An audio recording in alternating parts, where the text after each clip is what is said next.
Welcome back to the channel, everybody. And today I wanted to do something a bit differently. I've already talked about my favorite films of 2018. You can see that in my channel. But today I also wanted to highlight some very specific set of films. I wanted to talk about the best female-directed movies of 2018. And to do that, I am joined by a very special guest, the host of Turner Classic Movies and the writer of The Female Gaze, Miss Alicia Malone. Welcome back. Hi, thanks for having me again. It's been fun. It's always great to talk to you. Yes, and I'm always happy to see you, and I know my fans are as well. So today, I wanted to bring you on because you have such a unique insight onto female-directed films. Do you want to talk about a little about your book just at the top?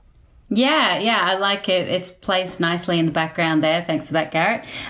So after I wrote my first book, Backwards and in Heels, which is more about the history of women in Hollywood, I kept getting asked from people, how do I support women in film? How can I show Hollywood that I want to have more female-directed movies? And the answer is always, of course, to watch their films. And so then the next question is, well, what films are there? What do I watch? So I wanted to put together an easy guidebook that could sit on your coffee table and people could refer to it anytime they wanted to watch a film directed by women. And then I also wanted to open it up to people other than myself, so other women, so it's not just my voice through the whole thing. So I asked a bunch of established and aspiring female film critics to write their own little personal essays about a film directed by a woman that they love. So I'm really honored to have so many great voices in there.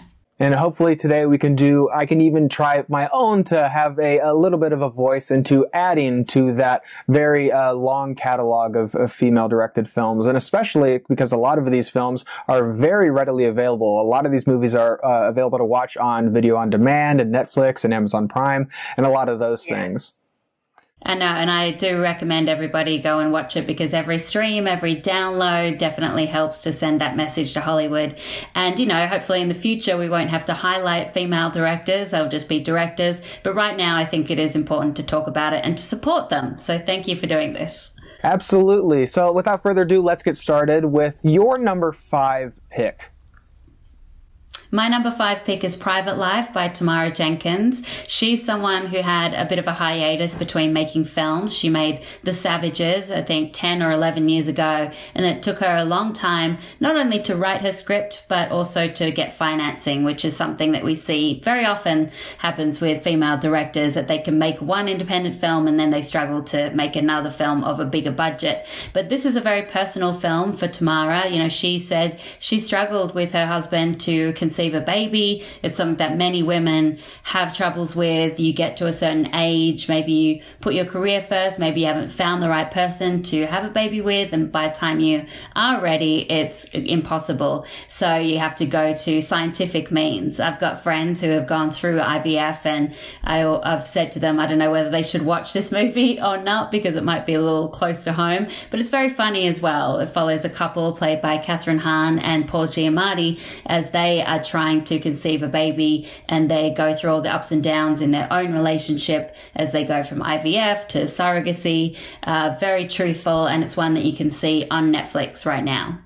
Yes, I will talk a little bit more in depth about Private Life because it is definitely on my list. It's such a wonderful film. It's very sweet. It's very funny, but it's also very heartbreaking, and it feels like such an intimate movie. And you're seeing this couple have these conversations that you almost don't feel like you should be present watching because they are so private and so intimate. I absolutely loved, again, Kathryn Hahn and Paul Giamatti. I thought they both did such excellent jobs. And again, if you have not seen this film, it is on Netflix, but we will continue to touch on Private Life later.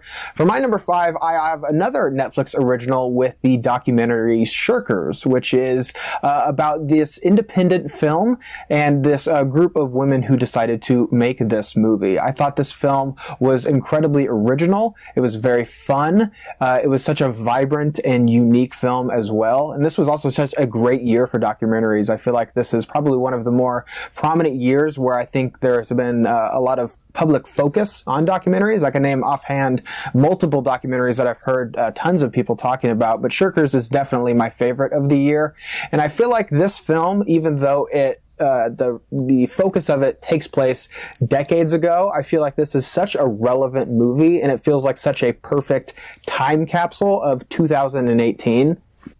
Yeah, it really does. And I'll talk more about Shirkers because that one is on my list. That's on Netflix as well.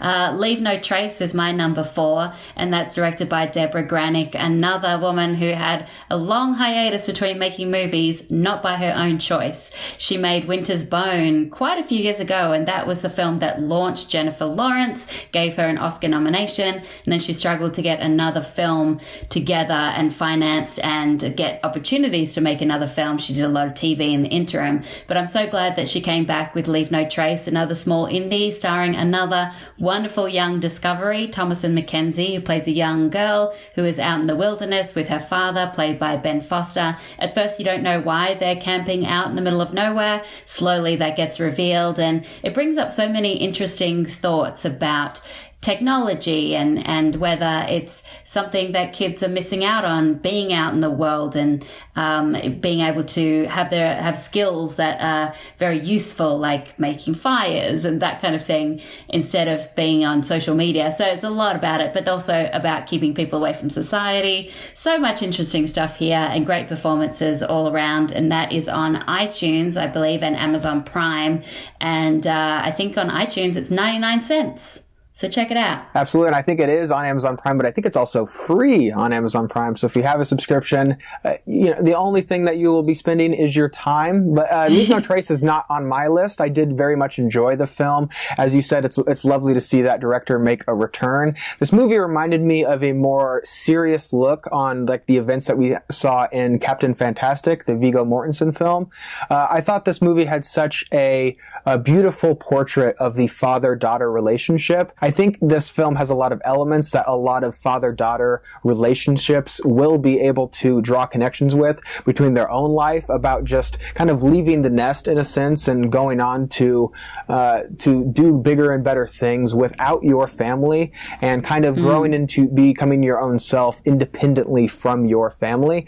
And so that brings me to my number 4th pick, which is as well Private Life. We've already touched about this film a little bit before, but this movie highlights a subject that I don't feel is often covered in film, and I think it does it in such a beautiful way. I love the relationship between these two people, and I thought it was such a unique portrait of this very unconventional family dynamic. And these two, as I said, these two performers are giving career high performances. This is a deeply funny film, but it's also a deeply heartbreaking movie as well, because again, this isn't something that you see highlighted that often in film. And I think this is probably the only movie that I can think of that takes its time in exposing this rite of passage for a lot of adults. Yeah, I know it is something that's kept under the wraps, and I think that happens with a lot of issues, particularly around women, and so it's great to have it out in the open so people can have conversations about it and not feel the shame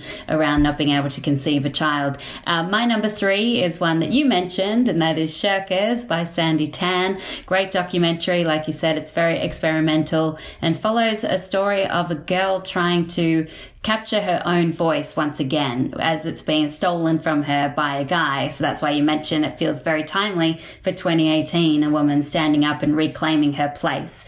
She made a film when she was young with a group of friends, and then the guy that she trusted, the older man, to help her out with it, absconded with the footage, and she spent a long time trying to track him down and get back the footage. It's great to see both the footage from her film plus everything she's done since, and it's also a love letter to movie making and cinema, because when she was young, she was growing up in Singapore and they didn't have access to all the films that we have access to, all the great American movies. So she started up a little pen pal ship with someone in America to get all the movies sent to her on VHS. So I love that idea of seeking out cinema even when you're not supposed to see it, and what that gives to you on Netflix.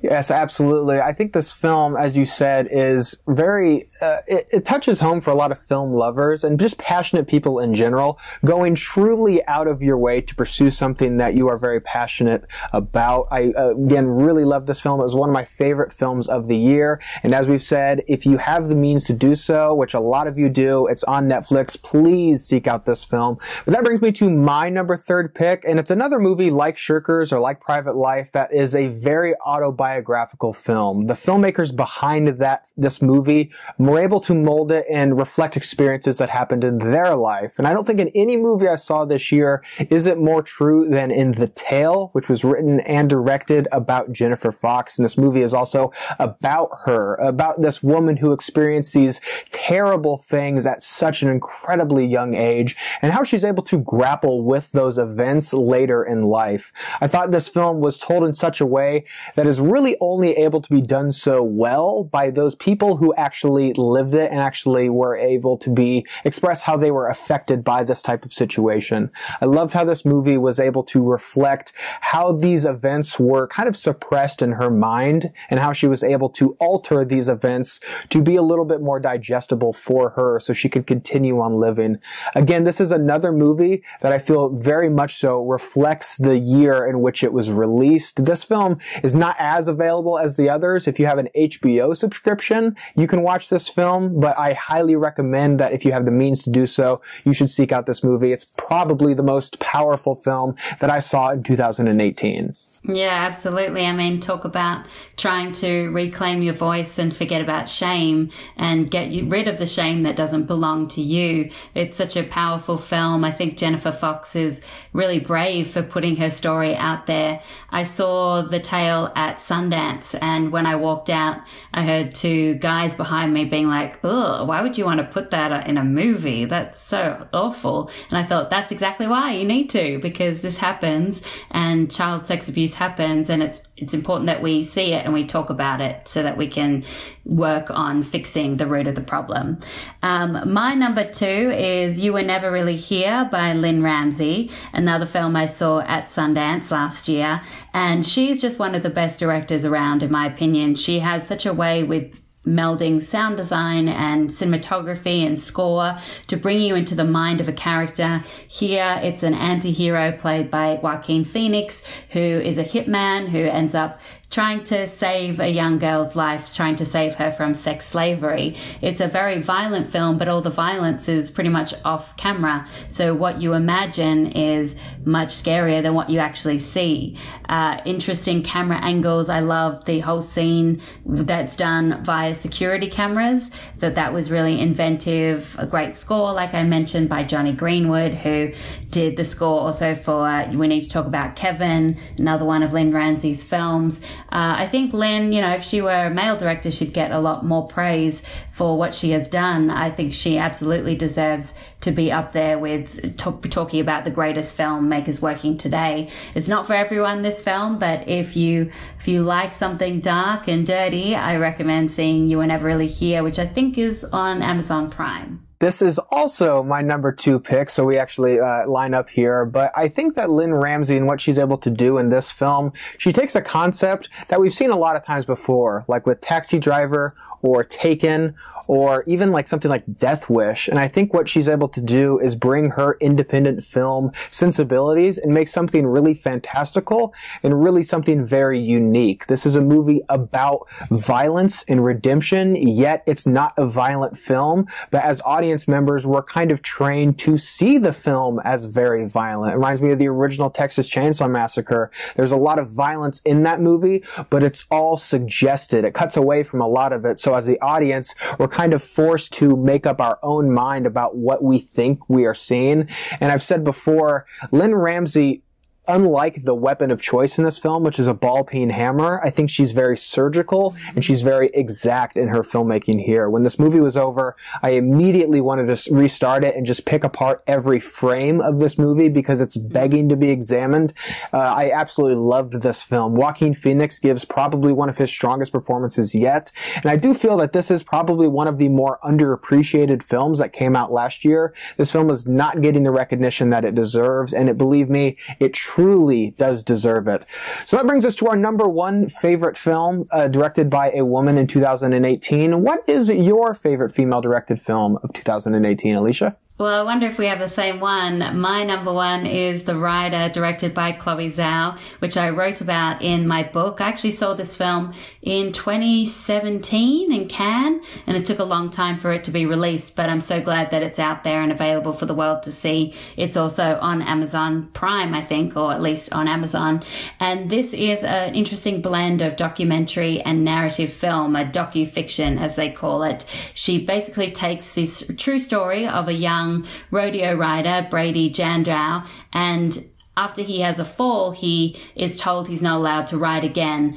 But she dramatizes his story as well. So it's kind of his story, it's kind of not, but it's filled with non-professional actors. She gets wonderful performances from them. The cinematography is gorgeous. It'll remind you of a Terrence Malick movie. It's shot during, golden hour in the American West. And it has so many different layers that are interesting to unfold from this. It talks about the idea of what happens when you can't do the thing you feel like you are destined to do, how lost you feel from that. It talks about that in terms of masculinity, what identity is. Also, the American cowboy, she said she wanted to use her female gaze and direct it towards a very masculine stereotype trope that we've seen in so many films. And also the idea of the cowboy, because Brady is a mixture of Native American and several different backgrounds. So it's not your typical, white American cowboy that you would imagine, and what that brings to as well. She's someone who goes into these little communities,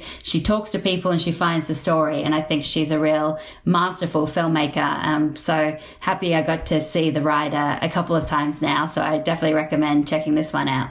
The Rider is not on my list, unfortunately. I did enjoy the film. I think it is a very, again, unique examination, as you mentioned, on like toxic masculinity. And it was a very interesting perspective on how this lifestyle can kind of mold a person, and how, again, as you said, when you're not able to do your passion anymore, and you're not able to commit your time to it, and you have to focus on something else like healing or getting a kind of a job that you're not interested in. I thought it was interesting how this film is able to portray that and how that affects a person. And I think the director of this film is able to pull off something that not a lot of other filmmakers do, which is casting authentic actors who are actually around this lifestyle all the time. We've seen it done a lot before, and I don't think I've ever seen it been done as successfully as it's done in this film. But my favorite female-directed movie of 2018 is The Kindergarten Teacher. This is another Netflix original, and I thought that this was a truly fascinating movie. I had not seen the original. In fact, I didn't know that this was a remake. And so when I was watching this film, I was just on for the ride because I had no idea what this movie was about. But I thought it was such a fascinating portrait of passion and creativity and kind of plagiarism of another person's art. And I think it is interesting that this is it's an American remake, so it also kind of has some parallels between how this is in itself kind of ripping off somebody else's art. And I think that's done also intentionally.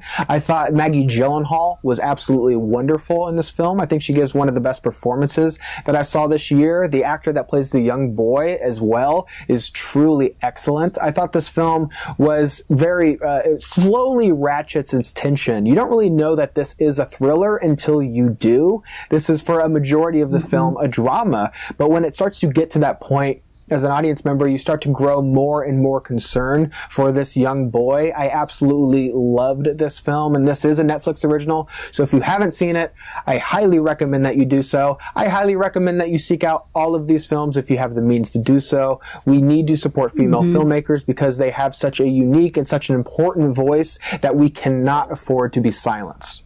Exactly. Very, very well said. And I really enjoyed The Kindergarten Teacher as well. I feel like it was quite buried on Netflix, so definitely worth seeking out. It, is a remake, so I really liked the original film that I saw a couple of years ago, but Maggie Gyllenhaal was the reason for me that this movie worked. Perfect casting. And when I was speaking to her at Toronto, she said something really interesting, which is that often with female directors, you can't quite put in a box exactly what the film is because it's a different perspective. They often try to not only tell different stories about different people, but change the way you tell the stories. So The Kindergarten Teacher is kind of a horror, it's kind of a thriller, it's kind of a drama. It's really hard to just tie up in a neat little bow, and I thought that was really fascinating. So I definitely recommend everybody try to look for these films, try to think about how the female gaze is used in a very different way, and keep supporting female directors. And thank you everyone for buying my book. I appreciate it. Speaking of the female gaze, where can people find you, and where can people find this beautiful thing? You can find me on Twitter or Instagram at Alicia Malone. I'm not on Facebook that much, so don't bother following me there. But you can also find The Female Gaze on Amazon, as well as Backwards and in Heels. So thank you very much for joining me today, Alicia. Have you guys seen any of these films? What did you think about them? Leave your thoughts and opinions down below. And as always, guys, thank you so much for watching today. I hoped you liked today's video. And if you did, you can click on the link down below and subscribe to my channel to see more movie reviews and movie-related things. Guys, thank you so much for watching, and see you next time.